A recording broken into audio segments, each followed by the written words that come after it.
Hello, everyone out there in YouTube land. Welcome back to Diego Knows. I, of course, am Diego, and today we're going to continue to talk about High Fidelity. That's right, High Fidelity, that wonderful movie from the year 2000, okay? Wonderful male chick flick, you could say, a male chick flick, okay? It deals with all the tropes that a typical rom-com does, okay? It deals with attraction, lust, longing, cheating, lying, okay, dealing with insecurities. Am I attractive enough? Is he better in bed than me? That kind of shit. This movie deals with all that kind of stuff, all right?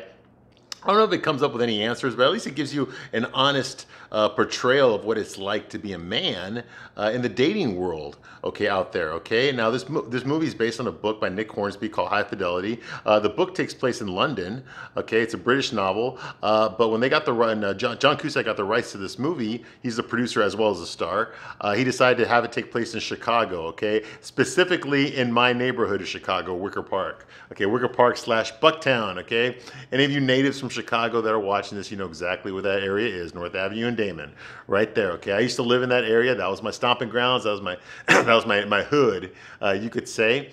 So I know all the places in this movie. I've been there myself. I've been to all these places. I know what's real and what's not real, okay? All the places that we see in this movie, I've been there myself, okay? It brings back a lot of memories. I was young. I was in my 20s, living in Chicago, just got out of the Marines, you know, and I was working at a restaurant. That's the first job I had. Okay, I was going to school, and yeah, I went out a lot with a lot of people my own age. You know, we got drunk, we partied, went to a lot of clubs, watched a lot of live bands, a lot of DJs, a lot of getting fucked up, and yeah, we had a lot of sex too. Yes, we did. Okay, and Wicker Park was my neighborhood. Okay, so a lot of the things that happen to me in real life happen in the same locations that are happening in this movie. Okay, include the train station. I mean, everything. All right.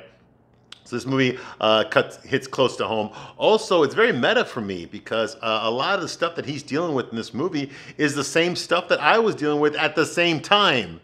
Okay, I was a young man dating when I first saw this movie. I think it was probably 2003 or 2004 when I first saw this movie, and living in that neighborhood. And you know, a lot of the things that he's going through, are things that I was going through as well. You know, so you know, I didn't see any chick flicks that dealt with this stuff. I watched a lot of chick flicks. I watched Sex and the City. You know, but the Sex and the City was not realistic. Okay, there was no men on that show. Not really. I mean, a few, but very few and far between. Okay, this was a real man. He acted like a man. Okay, despite the genre that we're in, he still acts like a man throughout the entire movie, which I thought was pretty cool. It's pretty realistic because you don't see movies like that. Usually, whenever it's a rom-com, the man always ends up deferring to the females, defers to the woman as to how he's supposed to act, what he's supposed to do. Like, you know, eventually when it comes down, if a guy's trying to be romantic, he makes a fool of himself. The woman's the one that's got to show him how to be romantic. You know, that's just bullshit like that, which just doesn't happen in real life. It's not attractive in real life. But in the rom-coms, it always happens that way. Well, fuck that noise. Okay, you got to be a man. Okay, if you're a man and you're dating, you got to act like the man. Let her act like the woman. You act like the fucking man. All right. Fuck the rom-coms. Fuck all that shit. All right. Okay. It goes against nature. Okay. You cannot get rid of hundreds of thousands of years of herd instinct. Okay. You've still got to be a man, and this movie shows you that he's still a man throughout the entire movie, even his mistakes. I don't agree with everything he did, but I understand why he did it. Okay. Like I said, I don't agree with everything, but you know, he still acts like a guy. Even his mistakes are the mistakes a guy would make. Okay. The way he thinks is the way a guy would think. You know, he gets violent. Well, he fantasizes about getting violent. Yes, guys do that. You know, just little things like that. You know, he's concerned with body count. He's concerned with, you know, was the guy you cheat on me with, is he better in bed than me? Like this, like a normal guy would not ask that question out loud, but he still want to know. You know, things like that. So yes, absolutely. Okay, this movie is very realistic as far as that goes. Now, what I do here, Diego, I'm Diego, and what I do here is I give you a straight man's point of view, just like this movie does. It gives you a straight man's point of view about relationships. Okay, from a guy. This guy's like 35. In the novel, he's 35 and he turns 36 during the course of the novel. Okay, so here I'm guessing it's the same thing, even though he doesn't have a birthday. So I'm guessing he's 35 in this movie. Okay. A lot of the mistakes that he makes are mistakes that I made in my 20s. Okay, maybe a couple in my 30s. Okay, but for the most part, I've matured past all this fucking passive aggressive bullshit. Okay. Okay, because Rob Gordon is still a child at heart. Okay, he loves his record collection. He knows everything about records. He's kind of a nerd when it comes to that. Okay, you got to remember this movie was filmed in 1999. Nobody had record players anymore. Okay, record players, that's the shit your parents had in 1999. Okay, no, there were no records anymore. Okay, it was all CDs now, or some people said audio cassettes, like me, you know. But for the most part, yeah, it was. And there was no iPhones either. There was no fucking Pandora. There was no iTunes or none of that shit had come out yet. Okay, internet was around, but it wasn't Wi-Fi had not been invented yet. Okay, we still had dial-up internet. All right, so yeah, so records had not made a comeback yet. They would make a comeback within the next 10 years. Okay, where all these fucking millennials and Zoomers started buying record players. Okay, but in 1999, if you had a record player, it was you were a joke. Okay, it's like, what the fuck are you doing with that? That's old. You know, that's like having an 8-track, okay? It's just like it came and went, all right? Same thing with record players, okay? But he sells records for record players, okay? And he owns a little shop in Wicker Park, okay, called Championship Vinyl. There's a real store in that neighborhood. It's a little bit further up the street, though, and it's called Reckless Records, okay? They moved it recently. They moved it a couple years ago. It's not there anymore. It's on the other side of the street now. Still in the same neighborhood, but it's on the other side of the street now, and they got more space in there. I know, because I got some shit here that I bought there the last time I was there a year and a half ago in Chicago when I was there. Okay, anyway. Moving right along. So where we left off here, John Cusack's character, Rob Gordon, okay, he's dealing with his breakup, okay, his girlfriend breakup. They got back together. She cheated on him, but he took her back. I know exactly, right? Yeah, well, he's in love with her. He's in love with her, okay? So yeah, her dad died, so that she broke down her defense. She said she wants him back. The guy she was living with, I guess, is not working out with him, so she wants to come back to Rob. Now, in the book, Rob kind of grilled her about like the sex with the other guy. Was it really good? Was it better? You know, and that kind of shit. And she's like, hey, is that really important? Well, yeah, it's fucking important, you know? And now, obviously, she doesn't want to hurt his feelings or anything, because we already know that the guy could fucking go all night, because they used to hear him having sex upstairs. Probably the reason she picked him to cheat on her boyfriend with. But he could go on all night, apparently. But anyway, so like they have that conversation. Now, earlier in the movie, there was a scene where Laura showed up. She thought Rob was not there at the apartment to get some more of her stuff. They'd already broken up. She already moved out, but she had to go back to get some more of her stuff. And she called him to make sure he wasn't going to be home when she did it. Well, of course, he took the day off of work and waited for her to show up so he could confront her and ask her, why you cheating? Why did you leave me? Try to get her back. And she had this conversation with him about how he hasn't grown up. He hasn't changed. He's the same fucking guy he was when they first met, and she's not that way anymore. And he needs to grow. He needs to let things happen to him, and he doesn't. You know, that kind of shit. Well, that conversation in the book, that conversation happens at the end. Near the end of the book, after they decide to get back together, that's when they have that conversation. Okay, but in the movie, it happens pretty early on in the film. Okay, but in the book, it happened at the end of the story, near the end of the story. So he has this long conversation about her, and he asks her, "Was he better in bed?" That kind of shit. You know, so it's not that important. It doesn't matter whether he's better in bed or not. It does not fucking matter. Okay, if that was the reason I was with him, because he's better in bed, okay, then I wouldn't be here with you right now. We wouldn't be back together. Okay. So all you need to know is, no matter whether he was good in bed or whether he was not in bed, the bottom line is I still chose you. I still chose to come back to you. Okay? And that's going to be the end of that conversation. That's the last I'm going to talk about that. Okay? He's like, okay. Because he can accept that answer. But then she says, like, although I wish your cock was as big as his.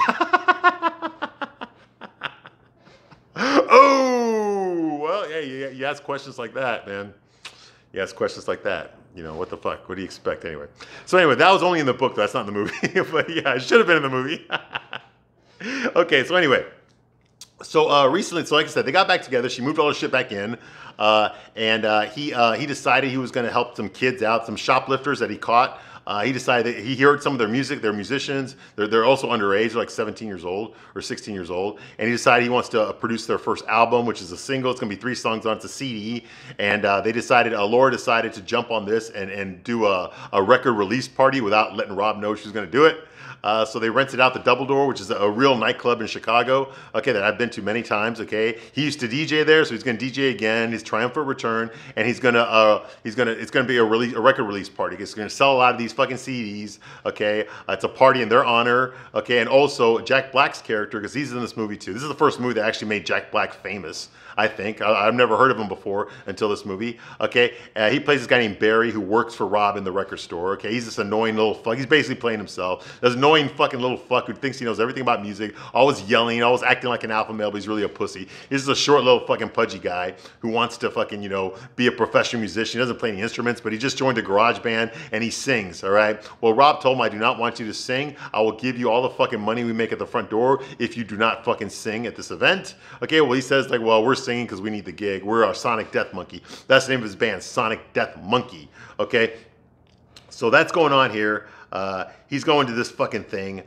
This party, this record release party, okay? So he decides to go along with it, okay? This draws up some attention from The Reader. Now, The Reader's a local newspaper in Chicago. They basically advertise events and shit, you know, whatever. There's a festival or a parade or a concert or something going on, you know, it's in The Reader, which is a local newspaper in Chicago. I used to read it myself all the time. Well, this girl named Caroline, she works for The Reader. She's a journalist there, okay? She's a music critic. Okay, and she meets Rob Gordon in his store and she recognizes, hey, you're the guy who used to DJ at the Double Doors? Like, yeah, absolutely. So anyway, she's a very beautiful girl. In my last video, I explained to you her lineage, her parents, her stepfather. I think, and I'm not the only one who thinks this, I think that her stepfather, Robert Wagner, remember him from Heart to Heart with Stephanie Powers and Lionel Stander? Remember that? Okay, anyway, I think that Robert Wagner murdered her mom, Natalie Wood. Yes. I'm pretty sure he did. He came back to the yacht. He found her getting doggy style by Christopher Walken. Christopher Walken hightailed it out of there. I think he beat the crap out of her. She was already on drugs. And he threw her overboard because he knew she couldn't swim. And then, yeah, and she drowned. Yeah, so I'm pretty sure he killed her. But it can't be proven yet. The charges he has never been pressed. They never pressed charges on him. Okay, he was a person of interest, but last year they removed him as a person of interest. Last year, 2022, they officially removed Robert Wagner as a person of interest in the death of his ex-wife. Anyway, to this day, Natalie Wood's sister, Lana Wood, still believes that Robert Wagner murdered her sister. Yes. I wonder what Natasha thinks. Anyway, he's not Natasha's biological father. That's Richard Gregson is her biological father. But she was basically he was a guy that Natalie Wood fucked just so she could get some work. You know, because he's a producer. Yeah, you fuck the actress, he'll put you in some movies. Basically, that's what happened. She got pregnant. Okay, he didn't want nothing to do with her or the baby, so she went back to her ex-husband. She'd already been married to Robert Wagner before, but she caught him in bed with another guy, and she was fucking Warren Beatty anyway. So yeah, but she decided to go back with him because he offered to adopt her daughter, Natasha, adopt her and raise her as his own. So that's what happened. They got back together, okay? And then he murdered her. But anyway, whatever. Whatever. Hollywood can be pretty weird, huh? Yeah, anyway. So just to give you a little backstory. Anyway, she plays a musical journalist. She's interviewing him. He brings up the fact that he's producing a new record, okay, for the first time ever. He's producing a CD for these guys. The name of the band is called the Kinky Wizards, and the name of their album is called I Sold My Mom's Wheelchair. So she's flirting with him on the phone. He's flirting back, even though he's got a girlfriend. He tells her, hey, listen, you know what? I can make you a tape. Because he likes to do that. He takes the audio cassettes and he mixes the tape. Like, I've done that myself. In fact, watching this movie made me start doing that. I've got tapes back there right now that I mixed for ex-girlfriends. Yes, I have one right now. Right now. I'll show it to you. Next video. Next. Anyway, so yeah, so he's mixing tapes. Okay, probably he's going to mix her one. Well, right when he says that, his girlfriend Laura comes in the door with a bunch of groceries. Okay, so he's like, okay, I got to go now, bye. And she says, well, mix what tape? What are you talking about? He's like, oh, nothing. And she's like, so who are you making the tape for? Oh, you know, I just, you know, it's no big deal. It's just some girl that, you know, came into the store, you know. She's a journalist for The Reader, you know. She was writing a story. She wanted to interview me. Like, all guilty like and shit. Well, yeah, she's a beautiful girl, all right? So yeah, so she's just, you know, silent. Laura's just silent. She puts away the groceries, you know, and she goes about her business. And he's just like that, okay? So yes, of course he's thinking about cheating again. He is thinking, because he cheated on her before with a nymphomaniac named Rosie. Now this was not in the movie. It was mentioned in the movie, but we don't actually see it, okay? It was in the book, okay? And then he quit seeing her because she was psycho, okay? But she had multiple orgasms, all right? He did consider leaving his girlfriend for her, but he decided not to because she was a fucking psycho bitch. Not saying that Laura isn't psycho either, but she's not as bad. All right. So yeah, we never got to see that though. Okay. So anyway, complete silence. What I would have told her if it had been me, if she'd asked me that question, I would have said like, oh, you know, that tape I made. Oh, that's just for some girl who lives upstairs. That's what I would have done, but you know, because she was fucking the guy upstairs, okay, while they were together, okay, when they broke up last time, okay, she was fucking the upstairs neighbor, okay, but played by Tim Robbins, Ian, okay, and yeah, she was, okay. Now I know she said early in the movie that she hadn't had sex with him yet. She didn't have sex with him until after she moved in with him and all that kind of stuff, okay. Bull, if you believe that, okay, I got a bridge I want to fucking sell you, okay. Bull fucking shit. No, she fucked him. Anyway. So Rob breaks the fourth wall again, which he does throughout the entire movie. He's always talking to us, the audience, the way I'm talking to you right now. And he says, like, what am I supposed to do now? Okay? Jump from, he's walking down the park, okay, in Chicago. He's like, what am I supposed to do now? And am I supposed to jump from rock to rock? You know, do I bolt every time I meet a new hot girl? You know? Okay, well, that's a problem he's had, okay? He admitted earlier in the movie that the reason that Laura dumped him, he thinks, is because he couldn't commit to her. He also had one foot out the door. He was always afraid that the relationship was going to blow up in his face like all his past relationships have. We've learned that throughout this movie. All these relationships that he had before blew up in his face. We found out the real reason throughout the movie, but, it's not what he thinks it was, okay? He's afraid that'll happen again, so he's never really been able to fully commit to anybody. He was never able to fully commit to Laura. Okay, which is one of the reasons that she left. Okay, so now he's thinking like, what should I do? Here's this new hot girl that just came into my life. She seems attracted to me. Well, she is attracted to him. You know, like I said, she knew him as a DJ.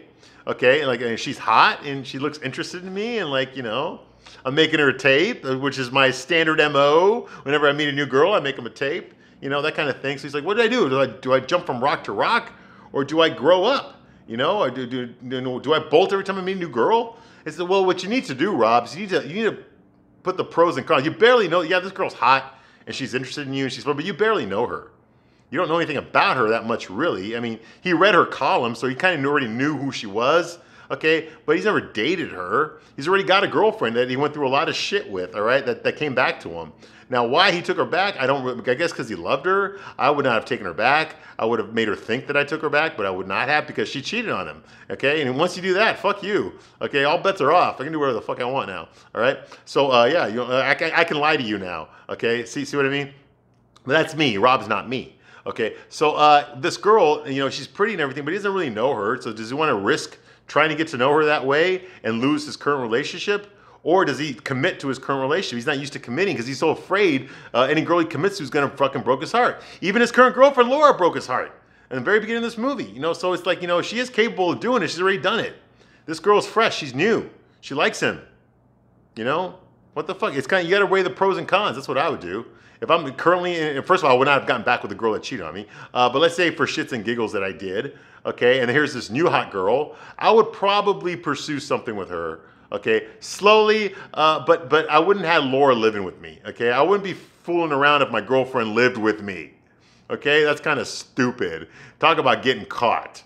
All right, I'm surprised Rob did not catch her with the upstairs neighbor already. He didn't find out about it until after she moved out, okay? That's kind of stupid. Do that shit when your girlfriend doesn't live with you, all right, if you're gonna do it, all right? And I'm not saying to cheat on your girlfriend, but I'm saying if I was Rob and I was considering cheating, I wouldn't cheat if my current girlfriend lived with me. It'd be kind of stupid to get away with that, all right? So anyway, it'd be very difficult to get away with that, all right? So that's going on. You know, so he says, like, you know what? Do I go with my gut? Okay? You know, but you know what? I've been thinking with my gut ever since I was 14 years old. And I caught Allison Ashmore kissing Kevin Bannister on the bleachers from school. Ever since I was 14 years old, I've been thinking with my gut. And there's one thing that I've figured out. My gut has shit for brains. Well, you know, sometimes you got to go with your gut. You have to. Okay, your gut's going to tell you things that your mind ain't going to tell you. All right, you know, and he should have been paying. If he had been paying attention with his gut, okay, he wouldn't have been blindsided when Laura dumped him for another guy. He would not have. He would have seen that coming. He would have at least suspected something, but he didn't because he was too busy living his own life and thinking, nah, she ain't gonna dump me. Nah, she ain't gonna dump me. She's gonna stay with me forever. She loves me. She'll do whatever. She'll do whatever for me. And then she all of a sudden, boom, she bolts for another guy, rides another cock. Yeah, it fucking hurts. I know. I've been there myself. Okay, but it doesn't mean that you have to fucking take her back. You know, you got to pay attention to your gut sometimes, okay? It's a double-edged sword that we play, ladies, okay? If we're always suspecting you're going to fuck around in us, then we're going to be controlling. We're going to go through your fucking mail. We're going to check your phone. We're going to fucking ask people where you are. You know, we're going to do all that kind of shit if we want to be, if we're afraid we're going to lose you. You're going to call us controlling, where he's abusive, he's controlling, he doesn't trust me, and then she's going to cheat on you, okay? But if we don't do anything, if we trust her, you know, if we believe everything that she fucking says and don't question it, okay, that's when you're going to come home and she's going to be riding the fucking high hard one, all right? And it ain't going to be yours, okay? So it's a double-edged sword. Either way, you're going to fucking lose. So you might as well just fucking be in the middle, you know? Be true to yourself. Be true to yourself. Commit. But always have your options open. That's what I would do. I wouldn't necessarily cheat on Laura. If I was in love with her and this hot girl came into my life, I would consider it. Maybe I'd fantasize about it. But would I really cheat on Laura, considering that, number one, I love her, number two, she fucking lives with me? Okay? Would I do it? No, I probably wouldn't. I probably wouldn't. It logistically wouldn't make sense. I don't even know this girl. So how can I be in love with her? I'm not. It's just lust. It's just something new. It's just another fucking island to conquer, if you know what I mean, all right? Well, you've already got your fucking girl there, okay? So what the fuck, you know? Do you really need to ruin that for a hot piece of ass? You gotta weigh the pros and cons. That's what it comes down to. Weigh the pros and cons. You gotta think of it. Use this head, not this one. Anyway, so later on, Rob meets Laura for lunch at some bar. He wants to talk to her.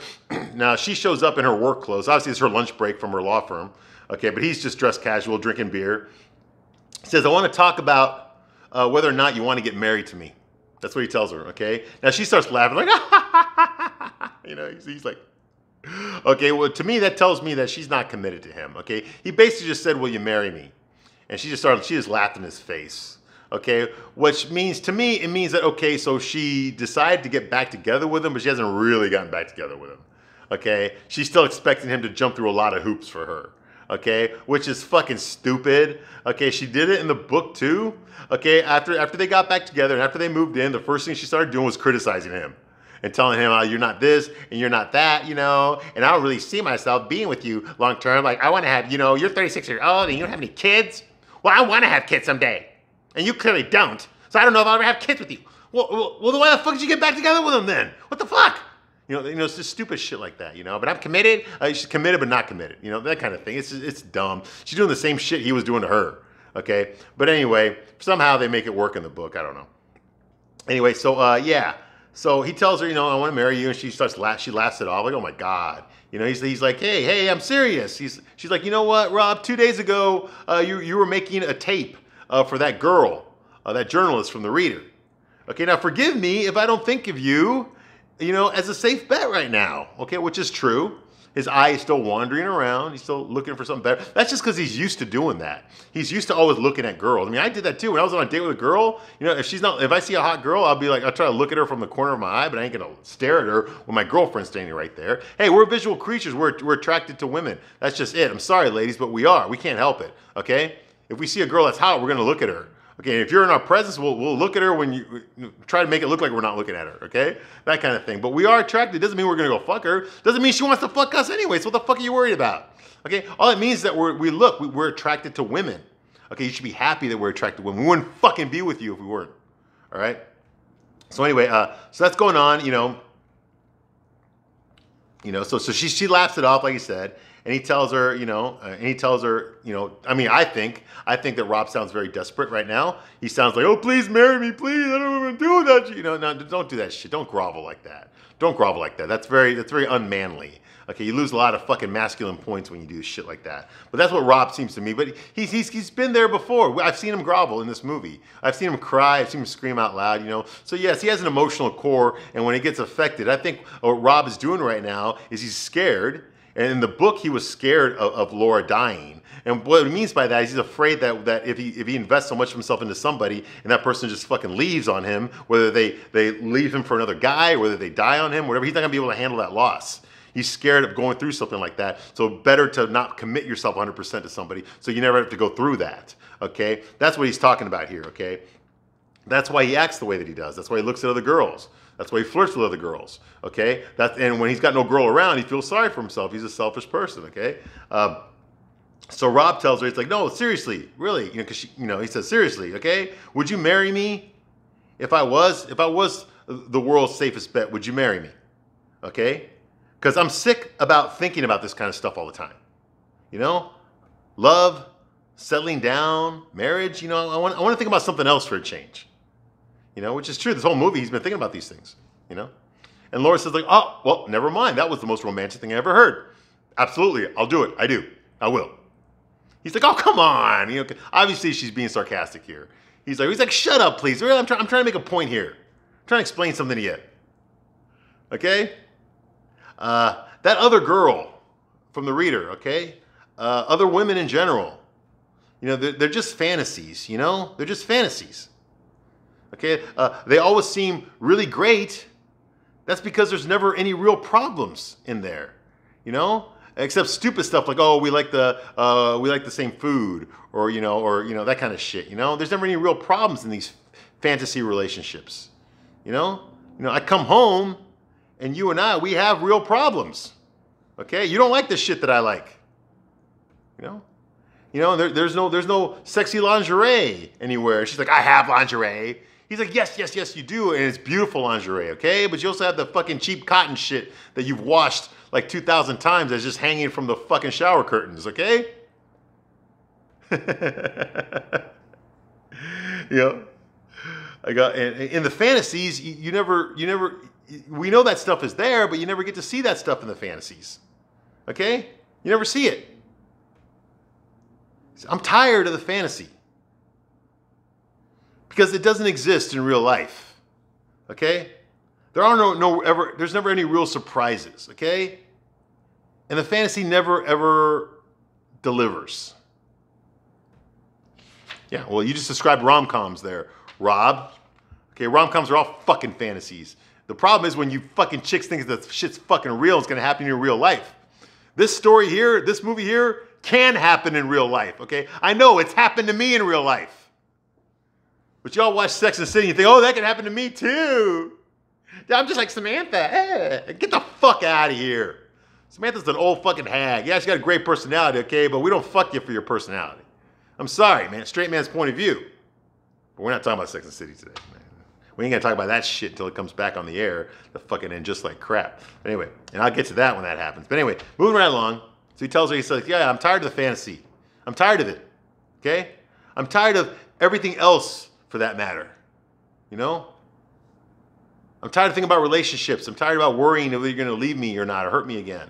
I'm tired of all stuff like that. I'm tired of the fantasy, but despite all that, I never ever get tired of you, which means that I know you're not perfect. I know you're not fucking all that, all right? But I still want you as you are. Knowing this about you, knowing that you can be a bitch sometimes, that you can wear cheap underwear, they don't always look fucking great for me. Knowing that, you're smarter than me, and that you put me down all the fucking time, and that you like to heckle me and shit, and that you're not romantic. In the book, she admits that she's not romantic at all. He's the romantic one, not her.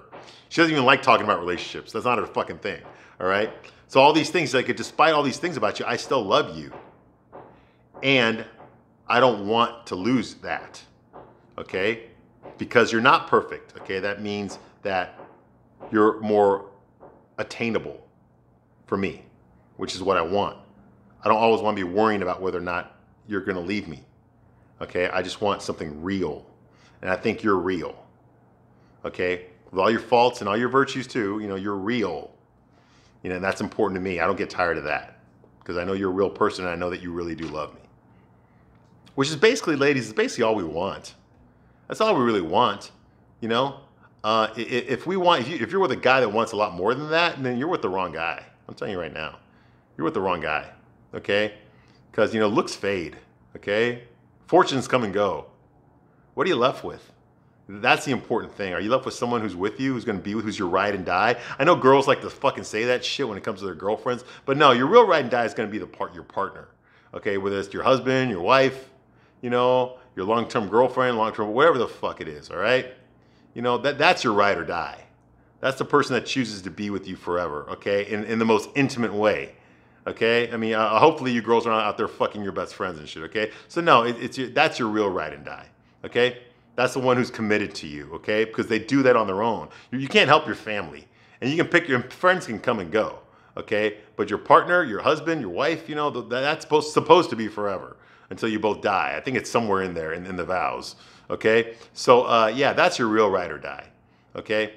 So, you know, if you find someone, you know, that's not perfect, but someone that you can't live without, despite their imperfections, you know, and you both feel that way, then you got to weigh your options. Is it worth it? If it is, then go through with it. If it's not, then don't. But just remember, you're gonna have to work at it all the time, because when you neglect relationships, okay, someone else starts boning them. That's what happens. Someone else ain't gonna neglect them, okay? But you know, hopefully you're in a relationship where you have that kind of a trust where that ain't gonna happen. Okay? That ain't gonna happen. Hopefully. I don't know, man. I mean, it's like 50, 60% of all people get divorced in the United States, okay? And 70% of all divorces are initiated by women. Let that sink in your head, guys. 70% are initiated by women. Okay? Let me ask you something, guys, ladies. If you were a skydiver and someone gave you a parachute that only opened 55% of the time, would you take that jump? Yeah, probably not, all right? So maybe now you can understand why men are not getting married anymore. You know, it's sad, but it's true. There's just nothing in it for us. When they rewrite the marriage law so that we benefit out of it as well, then yeah, you'll probably see a lot more marriages. But until then, fuck that. Say hello to single moms, okay? That's what's coming. That's what's out there, all right? I know. It's sad, but it's true. Okay, moving right along. So he tells her he'll never get tired. He doesn't get tired of her. And Laura says, well, I think I know what you mean, okay? But did you really expect me to say yes right here, right now? He's like, I don't know. I really didn't think about it, Laura. I think the important part was just the asking. I think that was the most important part, was just that I asked you. You know, well, I think he asked her because he's scared. He asked her because he's scared of dying old and alone. He's scared that if he keeps doing what he always does, you know, jumping from girl to girl, that he's going to end up old and alone. And he's afraid of that. He's afraid of that. He's afraid that he's going to give in to temptations one day. So maybe if he has a ring on it and something, that'll stop him from thinking there's all the grass sells greener somewhere else, all right? If only that shit worked for real, you know? So Laura says, like, well, you've asked, so thank you. Okay. Boom.